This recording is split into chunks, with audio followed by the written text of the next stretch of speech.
నమస్కారం. మీరు ఎంత ప్రయత్నించినా కూడా ఆలోచనల మీద కంట్రోల్ ఉండట్లేదా? మస్తిష్కం అంటే మీ బ్రెయిన్ రాత్రంతా పరిగెడుతూనే ఉందా? ఎందుకు ఇలా జరుగుతుందో నిజమైన జ్యోతిష్య కారణం చెప్తాను. మీరు ఎందుకు ఓవర్ థింకింగ్ చేస్తారు?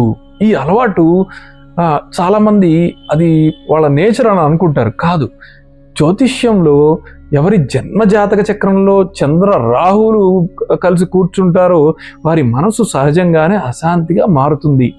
ఈ కలయిక వల్ల ఏం జరుగుతుందంటే వీరికి చెడు ఆలోచనలు ఆగవు. ఒకే విషయం మళ్ళీ మళ్ళీ తిప్పి తిప్పి ఆలోచిస్తారు.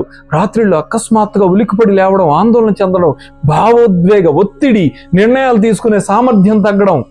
ఇది వీరి తప్పు కాదండి, ఇది వీరి జాతకంలో ఉన్న గ్రహశక్తులు చేస్తున్న పని. చంద్రుడు మనసు, మన భావాలు, మన శాంతిని సూచిస్తుంది. రాహు వేగం, గందరగోళం, భయం, ఓవర్ థింకింగ్కు మూలకం. జాతకంలో ఈ రెండు కలిసి కూర్చుంటే వీరి మనసు అతి వేగంగా పరిగెడుతుంది. అంటే మీరు అనుభవిస్తున్న ఒత్తిడి జ్యోతిష్యపరంగా అర్థం చేసుకోగలిగితే ఇది సులువుగా మనం నయం చేసుకోవచ్చు. మీకు చెప్పే బెస్ట్ మోడర్న్ రెమెడీ ఏమిటయ్యా అంటే రత్నాలు, యంత్రాలు, తాయెత్తులు, దీర్ఘ శ్లోకాలు కాదు. రాత్రి సమయంలో మీ ఫోన్ బెడ్రూమ్ నుంచి బయటపడేయడమే. ఎందుకంటే ఫోన్ అంటే లైట్, వేగం, స్టిమ్యులేషన్. చంద్రుడు అంటే కామ్నెస్, కూల్నెస్, అంటే అది రెస్ట్ని సూచిస్తుంది. చంద్రుడు పూర్తిగా సాఫ్ట్ ఎనర్జీని కోరుకుంటాడు. మీ ఫోన్ పక్కన ఉంటే మీ చంద్రుడు విశ్రాంతి తీసుకోలేడు.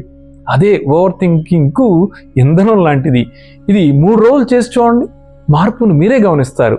మీ జన్మజాతకంలో చంద్రరాహుల కలయిక ఉందా? ఉంటే కామెంట్ చేయండి.